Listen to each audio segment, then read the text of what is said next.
Hello students, today we will do meaning and importance of controlling and relationship between planning and controlling. So let's start with meaning of controlling.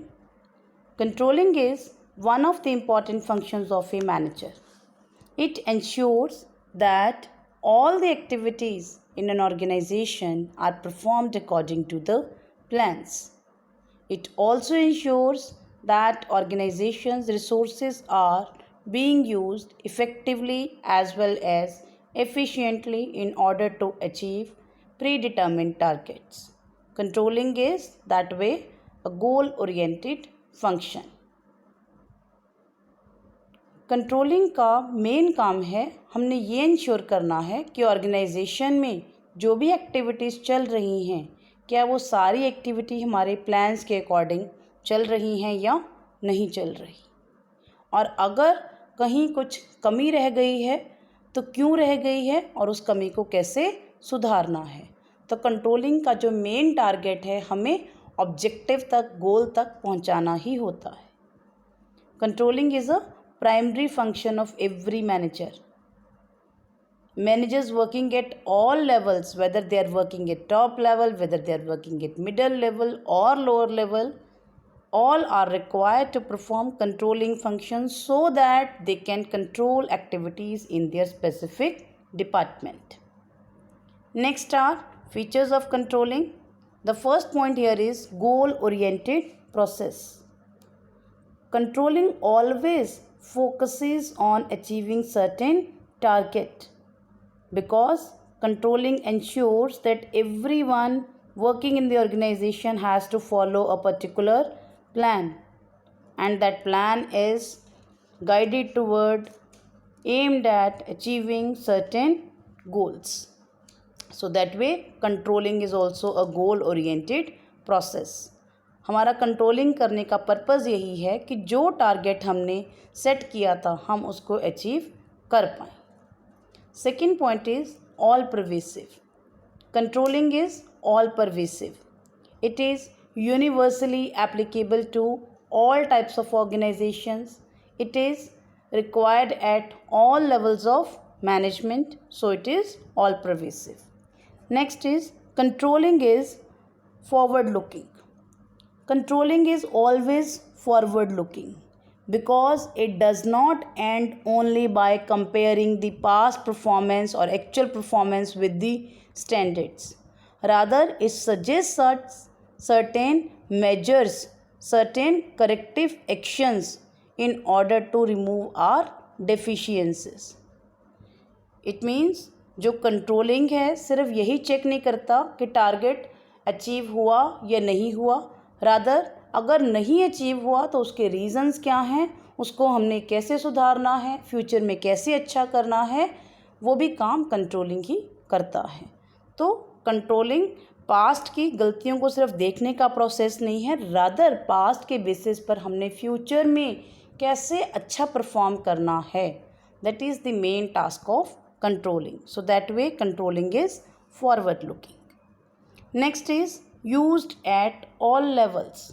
जो controlling है it is used at all levels of management. चाहे कोई manager top level पे काम कर रहा है, चाहे कोई मिडल लेवल पे काम कर रहा है, चाहे कोई लोअर लेवल पे काम कर रहा है, हर मैनेजर को कंट्रोलिंग प्रोसेस यूज़ करना पड़ता है ताकि वो अपने एरिया के, अपने डिपार्टमेंट की एक्टिविटीज़ पर नज़र रख सके. Next, it is an important management function. Controlling management का बहुत ही इम्पॉर्टेंट फंक्शन है. It is not the last but it is the most important function of management because it is the only function which tells us whether we have accomplished our targets or not. If yes, then well and good, and if not, then what are the reasons behind it. So it is called the most important function of management. Next, it is a continuous process. Controlling is not a one-time job. It's not a one-time activity, rather it is an ongoing process. जब तक organisation चलती रहेगी, जब तक activities चलती रहेंगी, तब तक हमारी कंट्रोलिंग भी चलती रहेगी. तो controlling is always a continuous process and it goes on forever till the organization is surviving. Next we are going to do importance of controlling. So let's start with why controlling is so important for every organization. The first point here is accomplishing organizational goals. The controlling function measures progress towards the organizational goals and brings to light the deviations if any. Controlling function इस चीज़ को major करता है कि हमने अपने organizational goals को achieve करने के लिए कितना काम कर लिया है और अगर कोई कमी रह गई है तो कितनी कमी रह गई है. And it indicates corrective action also. उस कमी को कैसे सुधारना है उसके लिए भी कंट्रोलिंग हमारी हेल्प करता है.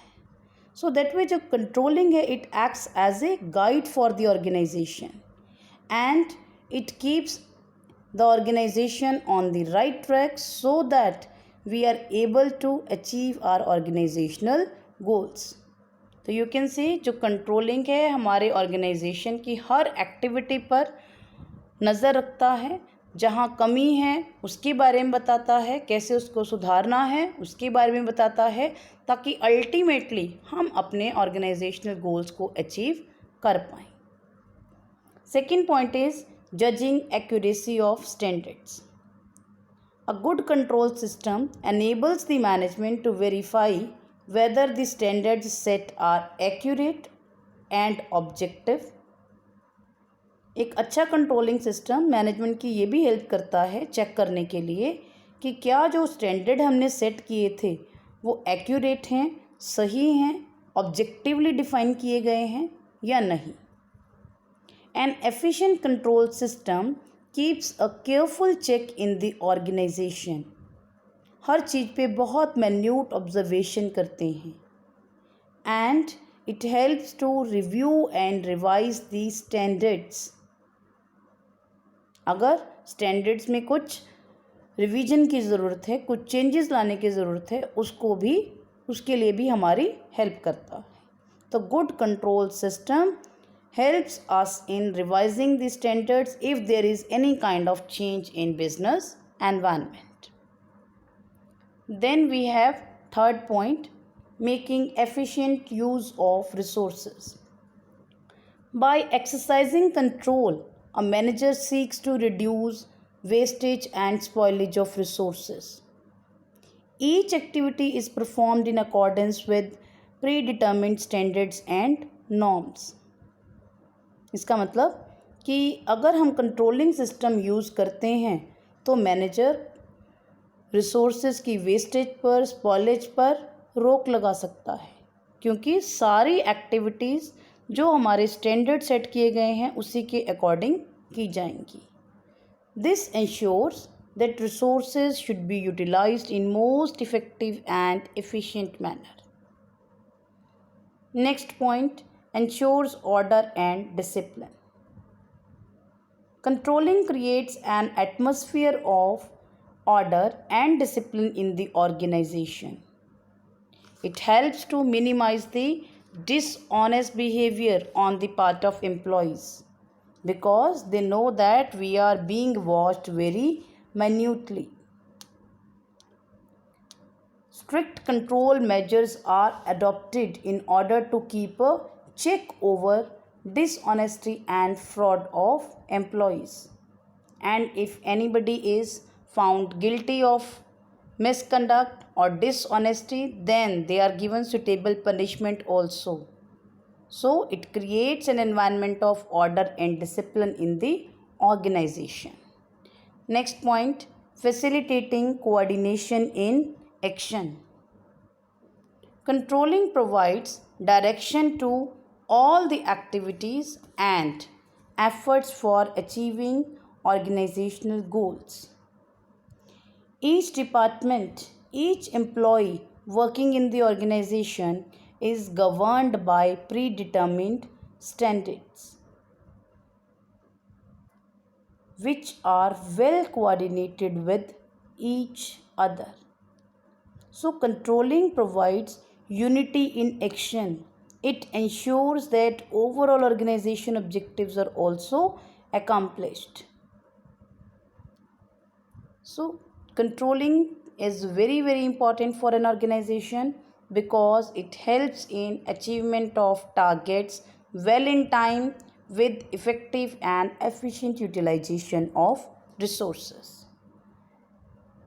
Next, we are going to do relationship between planning and controlling. You can see a figure over here. First, we have planning. On the basis of the planning, on the basis of the targets, we do controlling. We compare the actual performance with the planned one and find out the deviations and try to take corrective measures in order to do away with those deviations.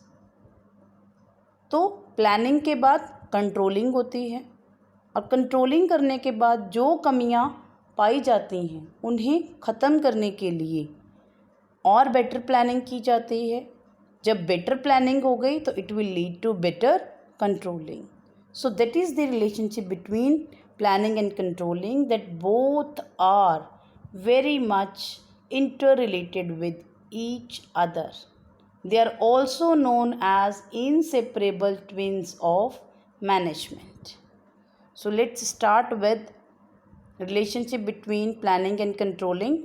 The first point here is planning and controlling are inseparable twins of management. A system of control always presupposes the existence of certain standards. जहाँ भी एक अच्छा control system होता है तो वहाँ हमेशा कुछ ना कुछ स्टैंडर्ड्स टारगेट्स दिए जाएंगे which have to be achieved by the people working in the organisation. These standards serve as a basis for controlling and these standards are provided by the planning. Controlling के अंदर जो standards होते हैं वो हमें planning में determining objective से ही मिलते हैं. So once a plan becomes operational, controlling is very much necessary to monitor the progress, measure it, discover deviations and initiate corrective measures to ensure that events conform to the plans. एक बार हमने जो plan बनाया, जब वो execute किया जाता है, जब उसे प्रैक्टिकली इम्प्लीमेंट किया जाता है, उसके बाद कंट्रोलिंग बहुत ज़रूरी है इस चीज़ को चेक करने के लिए कि क्या हम उस टारगेट को अचीव कर पाए या नहीं. अगर कमियां हैं तो कितनी कमियां हैं, क्या कमियां हैं और हम उनको कैसे सुधार सकते हैं. ये सारा काम इसलिए किया जाता है ताकि हम टारगेट को अचीव कर पाएँ. So planning without controlling is meaningless. अगर हम प्लानिंग नहीं करते, सिर्फ कंट्रोलिंग करते हैं, उसका कोई भी यूजेज नहीं है. क्योंकि कंट्रोलिंग तो तभी करेंगे अगर हम कुछ ना कुछ हमें टारगेट दिया गया है. तो प्लानिंग और कंट्रोलिंग दोनों का किसी ऑर्गेनाइजेशन की सक्सेस के लिए होना बहुत ज़रूरी है. Second point, controlling is blind without planning. If the standards are not set in advance, managers have nothing to control. अगर हमने कोई स्टैंडर्ड या टारगेट सेट नहीं किए तो मैनेजर्स के पास कुछ भी कंट्रोल करने के लिए नहीं होगा. When there is no plan, there is no basis of controlling. अगर हमारा प्लान ही नहीं बना तो कुछ कंट्रोलिंग के लिए भी बेसिस नहीं होगा. तो planning seeks consistent, integrated and articulated programmes. Planning के अंदर हमें प्रोग्राम्स बनाने हैं, स्टैंडर्ड्स, टास्क सेट करने हैं. While controlling seeks to compel events to conform to plans. Controlling इस चीज़ को इंश्योर करती है कि जो भी हमने एक्टिविटीज़ या इवेंट्स हो रहे हैं वो सब हमारी प्लानिंग के अकॉर्डिंग, टारगेट्स के अकॉर्डिंग ही होना चाहिए. तो controlling is blind without planning. अगर हम प्रॉपर प्लानिंग नहीं करते तो वहाँ कंट्रोलिंग का भी कुछ फ़ायदा नहीं है. It is useless. Next point, planning is prescriptive whereas controlling is evaluative. तो planning is basically an intellectual process involving thinking and analysis to discover and prescribe an appropriate course of action for achieving the objectives. It means planning एक thinking process है, एक intellectual activity है जिसमें हम किसी काम को करने का best course of action find out करते हैं ताकि हम अपने टारगेट्स को अचीव कर पाएँ. तो planning prescribes the ways of doing the things. It tells us that we have to achieve our targets and what are the various activities to be carried on for the same.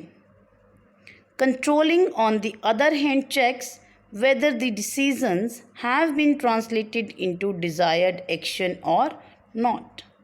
Controlling इस चीज़ को check करता है, इस चीज़ को evaluate करता है कि क्या जो हमने टारगेट सेट किए थे हम उनको अचीव कर पाए या नहीं, और अगर नहीं कर पाए तो कहाँ कहाँ कमियाँ रह गई हैं उसको भी ढूंढता है. So this planning is prescriptive whereas controlling is evaluative. Next, planning is looking ahead and controlling is looking back. Plans are always prepared for future and they are based on forecasts about future conditions. Therefore, planning involves looking ahead. Planning हमेशा हम future के लिए करते हैं कि किस तरीके से हम काम करेंगे, क्या टारगेट अचीव करेंगे, और उसके लिए हम प्लानिंग प्रेमिसेस को भी, एजम्पशन अबाउट फ्यूचर्स को भी कंसिडर करते हैं. So that way planning is a forward looking function because हम इसमें फ्यूचर के लिए ही कोई टारगेट सेट करते हैं, कोई प्लान्स बनाते हैं. Whereas controlling is like a postmortem of past activities to find out the deviations from the standards. In that sense controlling is a backward looking function. जबकि controlling क्या है कि जो हो चुका है उन्हीं एक्टिविटीज़ का हम पोस्टमार्टम करते हैं. हम ये चेक करते हैं कि जो मैंने टारगेट सेट किए थे क्या हम उनको अचीव कर पाए या नहीं, और अगर नहीं कर पाए तो उसके पीछे क्या रीज़न्स हैं. तो कंट्रोलिंग इज़ लुकिंग बैक. अब अगर हम ध्यान से दोनों को सोचें, जो प्लानिंग है it is looking ahead whereas controlling is looking back. जो कंट्रोलिंग इज़ बैकवर्ड लुकिंग और लुकिंग बैक है, इसका मतलब ये है कि हम कंट्रोलिंग इसलिए करते हैं ताकि हम अपने फ्यूचर को भी सुधार पाएँ. प्लानिंग भले ही हम फ्यूचर के लिए करते हैं पर हम अपनी पास्ट परफॉर्मेंस से, अपनी प्रीवियस एक्सपीरियंसेस से सीख सकते हैं कि कहाँ कहाँ कमियाँ रह गई और कैसे उनको सुधारना है. सो इस तरीके से हम कह सकते हैं कि प्लानिंग एंड कंट्रोलिंग दोनों ही फंक्शंस फॉरवर्ड लुकिंग भी हैं, बैकवर्ड लुकिंग भी हैं. Next point, planning and controlling are interrelated. Planning and controlling both are interrelated to each other and reinforce each other in the sense that planning based on facts makes controlling easier and effective, and controlling improves future planning by providing information derived from past experiences. तो planning and controlling दोनों ही एक दूसरे से inter related हैं, दोनों ही एक दूसरे की हेल्प करते हैं. अगर हम फैक्ट्स के बेसिस पर, क्वांटिटेटिव मेजर्स के बेसिस पर क्वांटिटेटिव स्टैंडर्ड सेट करते हैं तो कंट्रोलिंग करना बहुत इजी हो जाता है. सेम वे जो कंट्रोलिंग है वो भी प्लानिंग की हेल्प करता है. जो कंट्रोलिंग है it improves the future planning. It tells us about our mistakes, it tells us about our deficiencies, कहाँ कहाँ हम में कमी रह गई ताकि उसके बेसिस पर हम अपने फ्यूचर को सुधार सकें और फ्यूचर की अच्छी प्लानिंग कर सकें. तो planning and controlling both are so much interrelated and so much intermingled with each other that they cannot be separated. And we can say that both of them are two sides of same coin. They both are inseparable twins of management. I hope all of you might have understood the topic. Thank you and have a nice day.